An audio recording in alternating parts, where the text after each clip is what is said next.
Good evening, and thank you for joining me for another Boring Books for Bedtime. I hope tonight's selection provides all the boredom your busy brain needs to quiet down and let you get some sleep.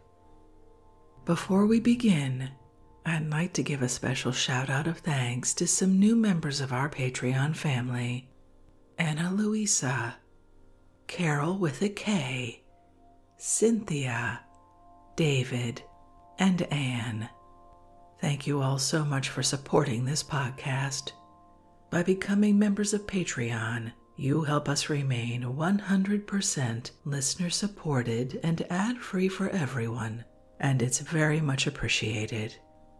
If you're interested in supporting Boring Books for Bedtime and finding out more about the perks available to subscribers, including exclusive episodes heard nowhere else, you'll find a link to Patreon in the show description.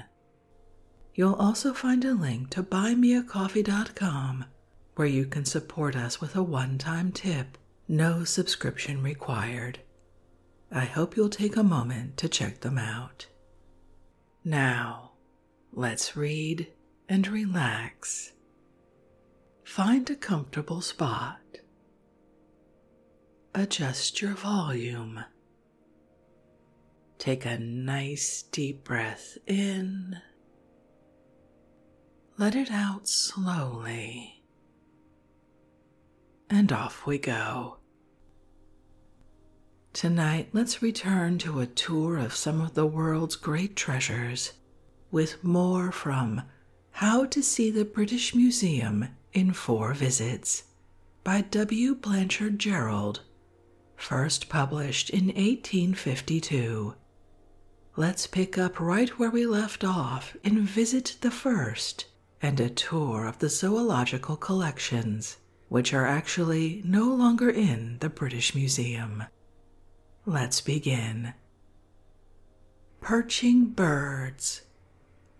The perching birds are subdivided into 5 families: the wide-gaping, the slender-beaked, the toothed-beaked, the cone-beaked, and the climbers or scansores. The family of wide-gaping birds is that ranged first in order, occupying cases 36 to 42. The visitor will first remark the goatsuckers, with their wide bills and large eyes, adapted to catch the insects on which they feed.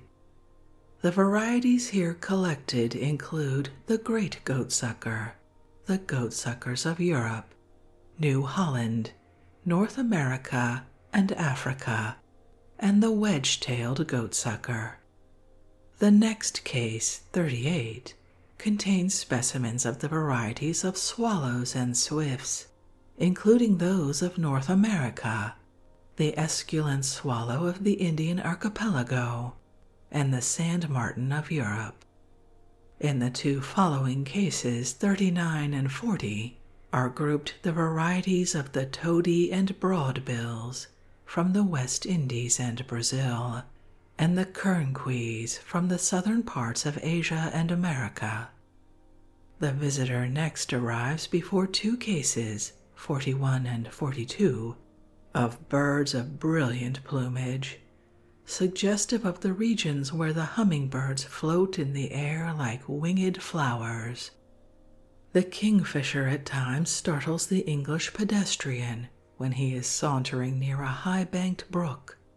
Its gaudy plumage contrasts so forcibly with the sober tints of our English songbirds that he is at first inclined to take the gay fellow for a truant cage bird. But the fisher is quite at home and is probably diving for his fish dinner. The kingfishers grouped in the 2 cases before which the visitor now stands include specimens of the Australian brown kingfisher, the green and great jacamars of South America, the European bee-eater, the Javan nightbird, and the ternate kingfisher from the Philippine Islands. Having feasted his eyes upon the gaudy colors of these feathered fishermen, the visitor will find in the next case, 43, the first specimens of the slender-beaked perching birds. These slender beaks are divided into subfamilies of sunbirds, hummingbirds, honey-eaters, and the creepers, etc. The sunbirds live upon the pollen of flowers. The specimens here grouped together include the numerous species of African and South American sunbirds, the paradise birds of Molucca, the promerops of New Guinea and Africa, the Sandwich Islands honey-eater, and the Australian riflebird. Next in order are grouped the famous American hummingbirds, 44. These brilliant little creatures, not larger than moths, are famed for their beauty all over the world. The delicacy of their structure, the splendor of the colors in which they are habited, their poetical diet, and the impossibility of keeping them alive in a confined state are the attributes of delicacy and beauty which have made them objects of interest to all persons who have any insight to the mysterious graces of animal organization. So brilliant is the plumage of some of the varieties that they have been named after gems. Thus, in the case before which the visitor has arrived, he will find the garnet-throated hummingbird and the topaz hummingbird. Next to these brilliant creatures of the South, in case 45, are the curious Australian honey-eaters, with their feathered tongues made to brush the sweet essences from flowers, and the two following cases contain the remaining varieties of the slender-beaked family. Here are the creepers of Europe, the nuthatches of North America and Europe, varieties of the wren, and the warblers of Guyana and Patagonia. The visitor next approaches the varieties of the family known as the tooth-beaked perching birds. To this family our choicest songsters belong. They fill 5 cases, 48 to 52. The visitor will observe in the first of the 4 cases the tailor birds, remarkable for the fantastic domes they form to their nests, the Australian superb warbler, and the Dartford warbler of Europe. The common songbirds of Europe are grouped here, including blackcaps, wrens, the active little titmice, together with the North American wood warblers. Next to these are cases 53 to 55 of thrushes, including the tropical ant thrushes, the Javan mountain warbler, the Brazilian king thrush, the rock thrushes, the imitative Australian thrush, the blackbird, the North American mimic thrush, the Chinese and South American thrushes, celebrated for their babbling, the yellow orioles of Europe and the East, and here also are the short-legged thrushes of the tropics. The 2 next cases, 56 and 57, contain the flycatchers, which catch insects on the wing. The varieties to be seen here include the South American picas and shrikes, with their gay plumage. These shrikes, better known as butcher birds, are so called from the cruelty with which they treat their prey. In the second case of flycatchers are grouped the true flycatchers, which are mostly from the Old World, those from America being the solitary flycatcher, the black-headed flycatcher, the king and broad-billed toady, and the white-eared thrush. In the 2 next cases, 58 and 59, are the families of the chatterers, with their resplendent plumage. In the first case are groups of the Asiatic and American thickheads, and the gorgeous little mannikins of South America and Australia. They are called after their colors, as the speckled manakin, the white-capped South American manakin, the purple-breasted, variegated, purple-throated, and rock manakins. Next to the manakins are the Indian, African, and American caterpillar eaters, the Malabar and African shrikes, and in the two last cases of the tooth-beaked group are placed the true butcher birds and bush shrikes. The next group of perching birds are the cone-beaked. This group includes the large family of the crows, to which the birds of paradise of New Guinea are allied, that of the finches, with their relations from every clime, and the hornbills, remarkable for the size and strength of their bills. The first two cases, 62 and 63, devoted to this group, contain the varieties of the crow family. Here the visitor should notice the finely marked jays from various parts of the world, the noisy and piping rollers of Australia and New Guinea, the crows, rooks, and jackdaws from various parts of Europe, the New Zealand wattlebird, the African changeable crow, and the rufous crow of India. The next case, 64, is bright with the gleaming plumage of the New Guinea crows, or birds of paradise. And here too are the curious grackles, the fetid and the bare-necked from South America, and the alpine and red-legged crows or choughs of elevated lands. Next in succession is a case, 65, in which are grouped the shining thrushes of Australia, Africa, and Asia, which include the ingenious and tasteful satin bower birds that form decorated bowers of twigs and shells to sport in. And here amid the grackles of the Indian archipelago will be found those curious birds that gather their sustenance from insect larvae which secrete in the coarse skin of the rhinoceros. These birds are known under the name of African beef-eaters. The starlings, which are also of the crow family, are grouped in the case next to that, 66, in which the visitor found the beef-eaters and shining thrushes. They resemble the beef-eaters closely in their mode of life, like them deriving their food from the insect life that congregates upon various kinds of cattle. Starlings are found in all the quarters of the globe and present many varieties, as the observer of the case under notice will see. Here are the rose-colored thrushes of Europe, the grackles of Malabar, India, South Africa, and South America, and the stares of America and Europe.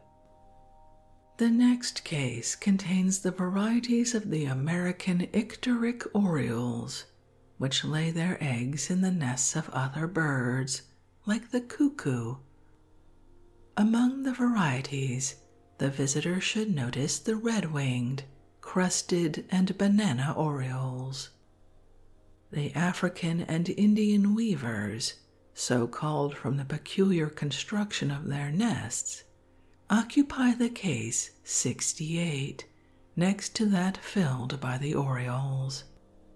Here are also the African, European, and American grosbeaks, so christened from that strength of bill which enables them to demolish hard fruits.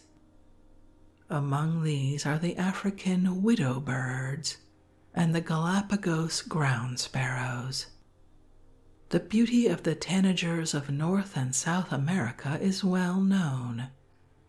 In order of succession, they here follow the grosbeaks, 68 and 69, and present a brilliant group, including the golden tanager, the red-breasted, the summer, and the bishop. And then the finches, in all their varieties of color and size, occupy 2 cases, 69 and 70.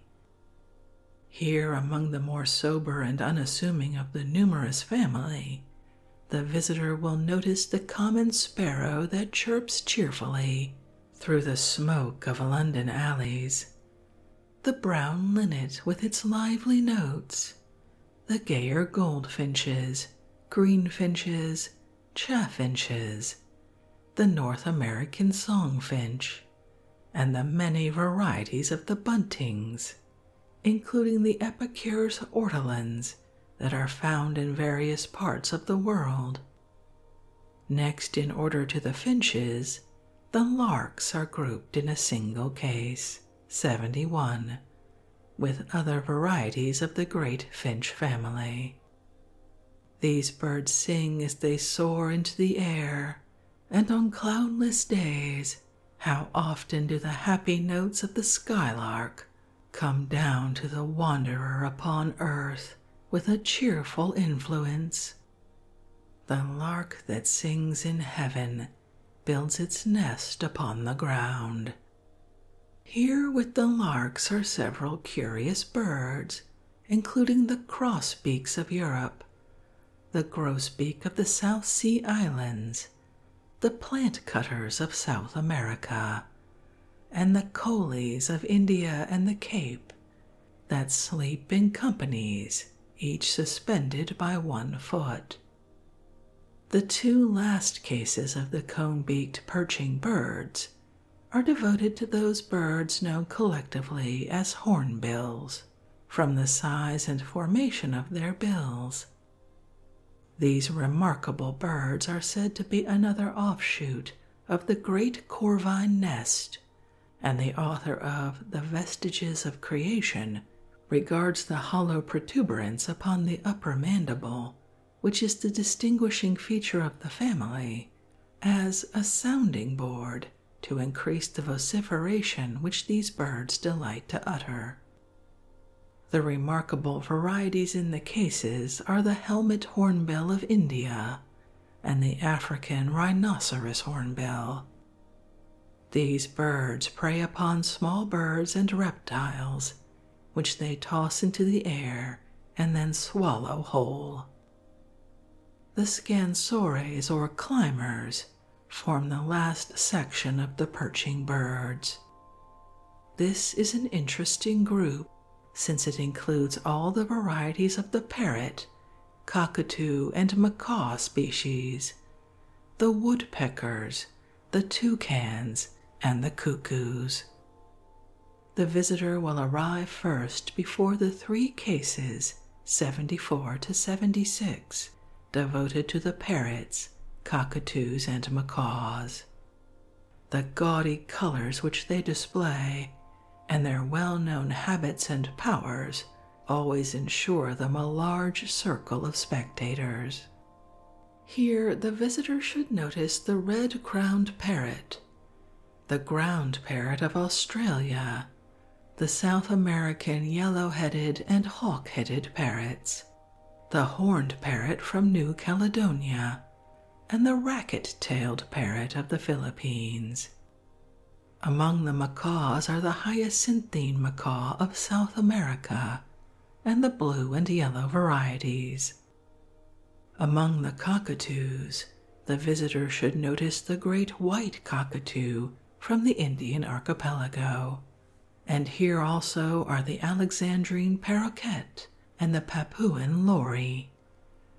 The toucans, which inhabit the deep recesses of tropical American forests, here occupy the next case, 77. They are recognized as a branch of the great corvine family. Their enormous beaks are peculiarly adapted for searching in quest of eggs about the crevices of trees. The varieties here include the Gennaro toucan and the yellow-breasted toucan. The next 3 cases contain the many varieties of the woodpecker. Woodpeckers are represented by naturalists as crows, with a structure adapted to an insect-eating life amidst growing timber. They are to be found in all quarters of the globe, searching out with their long beaks the minute life that gathers in the interstices of trees. The first case of the series contains the South American and African barbets and the groove-billed barbican, the minute woodpecker, the North American three-toed and white-billed woodpecker, and the spotted woodpecker common in Europe. In the second case are the larger varieties of the woodpecker, including the well-known great black woodpecker of Europe, the North American red-headed woodpecker, and the South American yellow-crested variety, the Carolina woodpecker, and the Cayenne woodpecker. The third case contains the African and American ground woodpeckers, and the wrynecks of Africa, Europe, and India. The chief food of the wrynecks consists of ants, which they pick up with their delicately tapered tongues. The three last cases devoted to perching birds are occupied by the varieties of the cuckoo family. In this country, the notes of the cuckoo are hailed as the announcement of the dawning summer, and the solitary and peculiar habits of the bird, but particularly its custom of placing its eggs in the nests of larks, finches, sparrows, etc., and so getting alien birds to bring up its young, have always made it an object of particular curiosity to people generally. This latter custom has been explained by a high authority thus, quote, "The fact is that the cuckoo is obliged by its constitutional character to stay an unusually short time in the northern regions where it produces its young. In our country its normal stay is only from the middle of April to the beginning of July. Belated in its approach to the nursing regions, it is obliged to make use of the nests of other birds, which it finds ready built. What is worthy of notice, it employs the nests of its own nearest relations, the larks, pipits, finches, sparrows, etc., an arrangement we may suppose to be connected in some way with the early history of the whole group of species, a family or clan sacrifice, as it were, for the benefit of a less fortunate member." End quote. In the first case of cuckoos are the African honey cuckoos and the South American rain cuckoo. The birds of the former of these varieties are noted for guiding depredators to the wild honeycomb, and the latter live upon insects, snakes, and fruits. Here too are the cuckoos of Africa, Java, South America, and Australia, including the Australian giant cuckoo, the Asiatic, South American, and West Indian anis, and the two cuckoos of the tropics, including the gilded cuckoo, the great spotted cuckoo, and white-crested cuckoo from Africa, and the common European cuckoo.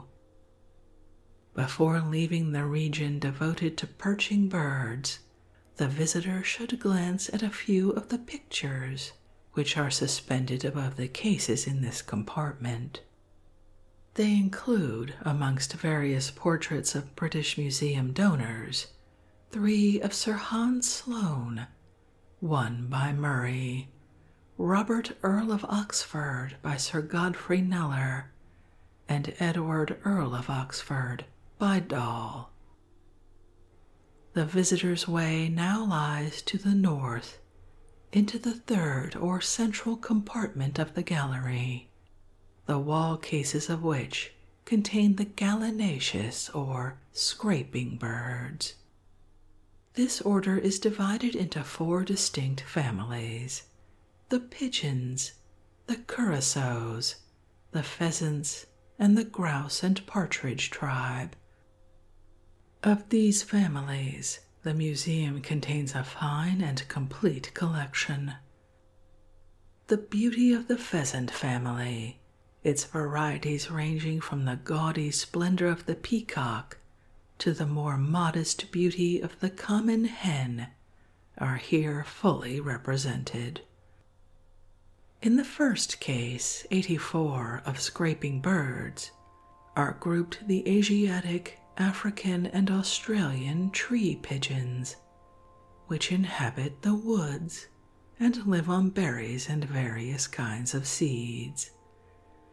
The collection includes the Javan black-capped pigeon and the parrot and aromatic pigeons of India. The next two cases, 85 and 86, are filled with the true pigeons and turtles of various parts of the world in all their varieties, the Indian nutmeg pigeon and the Australian Antarctic pigeon. The next case is devoted to the common European turtle and the North American migratory pigeon. The next case is filled with the varieties of the ground dove, among which the visitor should notice the ground turtle, the West Indian partridge pigeon, the great crowned pigeon of the Indian Isles, and the bronze-winged pigeon of Australia. Leaving the pigeons behind, the visitor's attention is next called to the two cases of curassows, 89 and 90, the poultry peculiar to South America. They feed on fruit, worms, and insects, and live in small flocks. The curassows are followed by the varieties of the pheasant tribe, grouped in 13 cases, 91 to 103. The first three cases are given up to the splendid East Indian pheasants, known to Europeans generally as peacocks.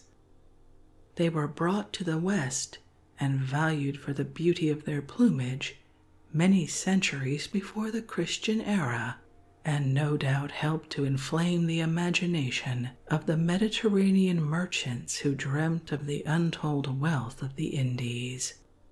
The specimens of these birds here preserved are fine samples of the species. They include the iris and crested peacocks, the Japan peacock, the Tibet chrysoptilon, and the Argus pheasant. The two following cases, 94 and 95 of the pheasant family, contain the varieties of true Asiatic pheasants, but the visitor's attention will be immediately riveted upon the specimens of the splendid Chinese pheasant, known as Reeves' Chinese pheasant. The plumage of this pheasant is very beautiful, the feathers of the tail measuring sometimes between 5 and 6 feet in length. The three following cases, 96 to 98, are filled with varieties of the pheasant from Indian climes. In the first case are the pheasants from the Himalayan mountains and the penciled variety from China. In the third case, the visitor should notice the handsome fire-backed pheasant of Sumatra, the superb pheasant, Sonorat's wild cock, and the cock of Java. The two following cases, 99 and 100, contain the remainder of the pheasant varieties. Amongst these the visitor will find the horned and black-headed pheasants of India, the American turkey, the pintados of Africa and Guinea, and the pheasants from the north of Asia that live upon bulbous roots, known as the Impayan pheasants. The immediate successors of the pheasants in point of order are the partridges, of which the collection contains 3 cases, 101 to 103. These birds inhabit both hemispheres, and specimens of the different varieties are grouped in the cases. In the first case, the visitor should notice the curry partridge from Nepal, the Cape and bare-necked partridges of Africa, and the sanguine pheasant. In the second case, the common European partridge and quail, the red European partridge, the Indian olive partridge, and the Andalusian quail. In the third and last partridge case, Californian and crested quails, and the Indian crowned partridge. Next in order are the grouse, grouped in two cases, 104 and 105. In the first of these cases, the visitor will notice the wood grouse of Scotland and the ruffed and other grouse of America. In the second case, the sand grouse of the scorching deserts. The last case of the scraping birds is occupied by the sheath-bills, which, as the visitor will perceive, closely resemble grouse. They are from South America, the tinnimus from the warmer parts of the continent, and the megapodius of Australia and the Asiatic islands. It now remains for the visitor to notice a few of the paintings suspended in this compartment above the wall cases. These paintings include a copy of Klingstad's portrait of Peter I of Russia, 3 historical portraits presented to the museum by the Reverend A. Planta, and a hunting scene by George B. Weenix. The visitor should now advance into the fourth compartment of the gallery, the wall cases of which are devoted to the specimens of wading birds.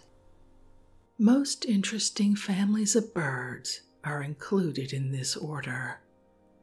First, there are the ostriches, which are the envy of all people cursed with weak digestive powers. Then there is the dodo, with its mysterious and half-told history. Also the bustards, the coursers, the plovers, the cranes, the storks, the sandpipers, the snipes, etc. These varieties of wading birds are carefully classed and represented in the compartment of the gallery to which the visitor has now worked his way. First in the order of arrangement stand the ostriches, occupying the cases 107 and 109. Some naturalists refuse to class ostriches with the order of wading birds, and elevate them to the dignity of a distinct order, cursores or runners. But in the museum, as the visitor will perceive, they are at the head of the wading order. Unscientific people know more about the ostrich than about most other birds of foreign climes. Few people have not heard that the egg of the ostrich weighs 3 pounds, that the sun is the bird's cantello, that he has only 2 toes to each foot, that he sometimes exceeds 6 feet in height, and that it would not be an act of madness to back a stout specimen for speed against an average horse. The digestion of the ostrich has been considerably strengthened in the minds of unscientific persons by imaginative travelers, the fact being that these birds live upon vegetable food, occasionally swallowing stones or a bit of iron in aid of that digestion which has been so misrepresented. In the case before the visitor are the African ostrich and his relations, the Australian cassowary, and the American emu, all characterized by the absence of a hind toe. Having noticed these fine birds, the visitor will be anxious to learn something of the mysterious case 108, which contains a foot, the cast of a skull, and a painting. Here he sees all that has yet been traced of the extinct dodo, a bird which is believed to have existed in vast numbers up to a recent period, chiefly on the Bourbon and Mauritius Islands. The painting is said to be an authentic Dutch performance taken from the living bird at the time when the Cape of Good Hope was doubled by adventurous men heated with exaggerated notions of the exhaustless wealth of the Indies. Its precise position among birds has not yet been fully assigned. It appears to have been incapable of flight, to have had a vulture's head and the foot of a common fowl. It is conjectured that the race was extinguished by the rapacity of the first settlers in the Mauritius, who, finding the dodo excellent eating and an easy prey, demolished every specimen of the species. Near these wrecks of the dodo, and in the same case, is the New Zealand wingless bird, now almost extinct, but to scientific men an interesting link between the bird and the mammalia. The bustards occupy the two next cases, 110 and 111, to which the visitor should direct his attention. Here are the two bustards of the Eastern Hemisphere, the great European bustard, the African ruffed and white-eared bustards, and the Arabian bustard.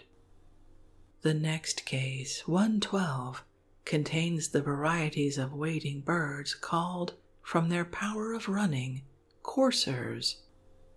They are chiefly found in Africa, but the varieties in the case include, in addition to the North African cream-colored courser and the double-collared courser, the thick-kneed European bustard. The plovers are arranged next in order to the coursers. The varieties included in the case 113 are from Africa, North America, and Europe. Here are, amongst others, the beautiful golden-ringed and dotterel plovers of Europe, and the American noisy plover.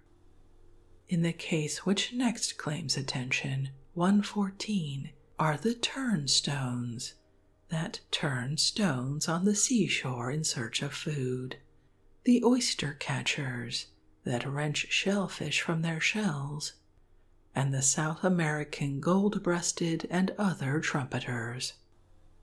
The cranes, of which there is an extensive collection, now claim the visitor's attention.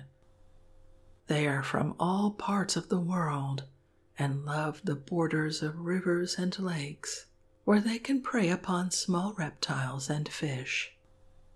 In the first cases, 115 to 118, are the true cranes, including the common European variety, the Indian crane, the South American cowrel snipe, the common and purple-crested herons of Europe, the Pacific heron, the crowned heron, the North American great heron, and the African demoiselle heron. In the two following cases, 120 and 121, the visitor will find the American blue heron and the great and little egrets. In the next two cases given to the crane family, 122 and 123, are the bittern and little bittern of Europe, the American lineated bittern, the squacco and night herons of Europe, the American night heron, the European spoonbill, and the South American cinereous boatbill. The examination of these varieties will give the visitor a clear idea of the peculiarities of birds that frequent marshes and the borders of streams. The next case to which the visitor will direct his steps is that, 124, in which the storks of Europe and America, including the white and black varieties, are grouped. In the case next in order of succession to that given to the storks, 125, are some interesting branches of the crane family, including the Indian gigantic crane. Here also are the jabirus of America and Senegal, and the North American ibis, which will introduce the spectator to the case of ibises, among which is the sacred ibis of the Egyptians, the black-headed Indian ibis, and that of New Holland. Next in order, 127, are the godwits, which follow the mild seasons from one country to another. Among them are the English red godwit and the Australian Taric snipe.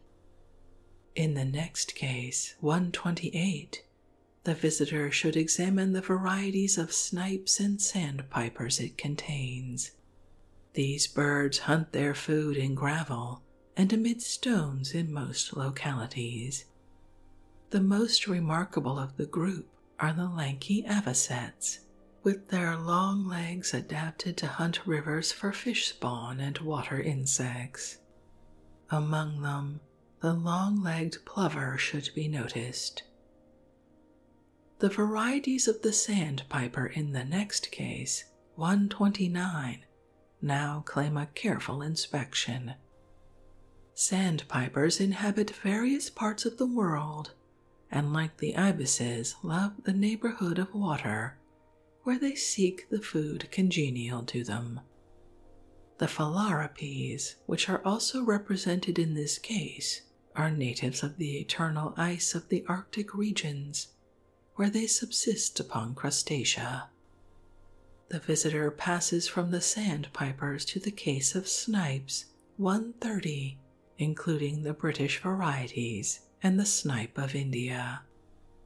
In the next case, 131, the visitor should notice the Chinese and South American jacanas that walk about unconcernedly upon the floating leaves of water plants. With these are grouped the South American screamers.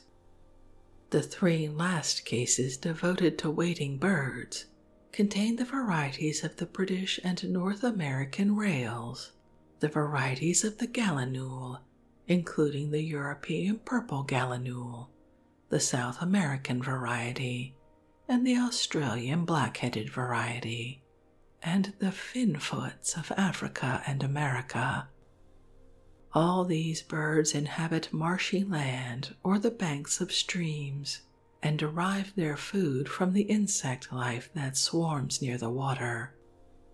With the finfoots, the collection of wading birds closes, but before going on his way, the visitor should glance at the paintings, which are hung about the wall cases in this room or compartment.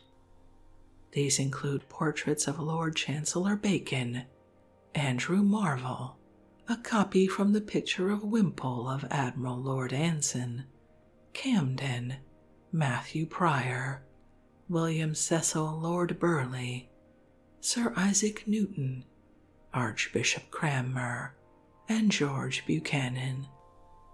Having examined these works, the visitor's way lies in a direct line to the last room of the Eastern Gallery, to that the wall cases of which are filled with the families of web-footed birds. This section of the birds includes all those which are able to support themselves upon the surface of the water. The varieties include the gaudy flamingos, the albatross that frighted the ancient mariner, the pelicans with their pouches, the impetuous gannets, and the remarkable frigate bird. And here too the visitor will find the varieties of ducks, geese, and swans, all classed in regular order. The web-footed birds occupy no less than 31 cases, to each of which the visitor should pay some attention. The first case of the series, 135, is gay with the bright red plumage of the flamingos, with their crooked upper mandible and their long legs and necks. The next four cases of this series, 136 to 139, are occupied by the varieties of the goose. In the first of these cases, the visitor should notice the varieties of the spur-winged goose from various parts of the world, including the black-backed goose. In the three following cases, the white-fronted and gray-legged European geese, the Canada and Magellanic geese, and the Indian barred-headed goose, and the Cereopsis from New Holland. The stately swans from various parts of the world, all graceful, including the handsome black-necked swan and the whistling swan, occupy the three cases next in succession, 140 to 142. The ducks occupy no less than 8 cases, and the visitor will linger over the beautiful varieties. In the first 4 cases, 143 to 146, are the subfamilies of the true duck, collected from various parts of the world, the teal from China, the whistling duck from South America, and the European varieties of the common teal, the widgeon, and the sheldrake. 3 cases, 147 to 149, are filled with those subfamilies of the duck which prefer the sea or the Great Lakes, including the handsome red-crested European duck, the eider duck, which is robbed of its down for the comfort of mankind, the Scoter and Niroka ducks, and in the 3rd case, the spinous-tailed ducks of southern climes. The Arctic birds, known as the mergansers, are grouped in the next case, 150. And proceeding on his way, the visitor will arrive before the cases 151 to 152 of divers, so called from the strength with which they dive for the fish upon which they live, but their powers in this respect are not equaled by those of a subfamily of web-footed birds, which the visitor will presently reach. Before reaching the cases in which the interesting subfamilies of the gulls are exhibited, the visitor should remark the varieties of the grebes in case 152. The 2 following cases devoted to the auks from the Arctic regions, and the true auks of Britain, the varieties of the penguins or marine parrots, and the guillemots. From these birds, the visitor's way lies in the direction of the 6 cases, 155 to 160, in which the subfamilies of the gulls are grouped. The contents of the first cases will at once strike him. Here are the petrels and the associations of shipwreck and disaster with which they have ever been connected. The group includes the stormy petrel and the albatross. They have an altogether wild and singular appearance. The true gulls of every sea are grouped in the next 3 cases, 157 to 159. They come from the ice of the polar seas and from our own shores, including the kittiwake gull and the European black-backed gull. The last case of the gull family, 160, is given to the terns, which are caught in all parts of the world, and the skimmers, so called from the dexterity with which they skim the surface of the water, keeping the under mandible immersed and the upper dry in search of prey. Next to the gulls are placed the tropic birds, 161, the name of which indicates their native clime. These birds prey upon fish, some as the red-tailed tropic bird, darting upon the flying fish, and others as the darters, boldly plunging into the tide from overhanging boughs in search of their favorite prey. Here, too, is the common cormorant. 4 more cases remain for examination, and then the visitor will have closed his inspection of the museum specimens of birds. These 4 cases contain, however, 1 or 2 birds, the habits of which are singular. First, there are the pelicans with their capacious pouches. The rapidity with which these birds swallow small fish has been witnessed by most people at our zoological gardens. The visitor should notice next the European gannet, of which strange stories of strength and prowess are related, The velocity with which they dive in search of food has been variously estimated. It is said that on the coast of Scotland, fishermen have found them entangled in their nets at the extraordinary depth of 120 feet below the surface. Pennant relates a story of a bird which, on seeing some pilchards lying upon a floating plank, darted down with such strength that its bill pierced the board. And now the visitor should turn to contemplate the grand and solitary frigate bird. This bird appears to have the power of sustaining itself in the air for an indefinite period, and to wander with the utmost confidence on its broad pinions over hundreds of miles of ocean, now and then dipping to secure its prey.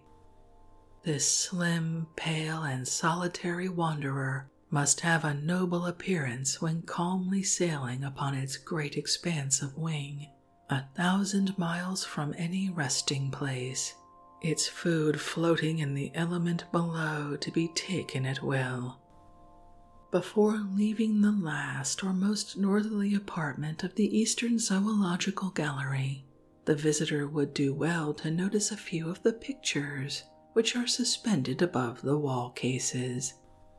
Here are portraits of Voltaire, the hardy Sir Francis Drake, Cosmo de' Medici and his secretary, a copy from Titian, Martin Luther, Jean Rousseau, Captain William Dampier by Murray, Giorgione's Ulysses Aldrovandus, Sir Peter Paul Cubans, the inventor of movable type John Gutenberg, which would be more appropriately placed in the library, John Locke, a poor woman named Mary Davis, who in the 17th century was celebrated for an excrescence which grew upon her head and finally parted into 2 horns, the great Algernon Sidney, Ramsay's portrait of the celebrated Earl of Chesterfield, who, according to Dr. Johnson, taught the morality of a profligate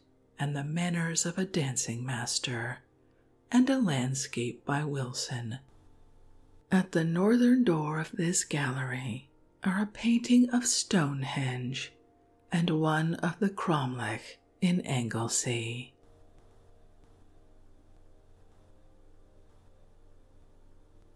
And with that, we've reached the end of our tour of birds and about 2/3 of our first visit as detailed in How to See the British Museum in 4 visits.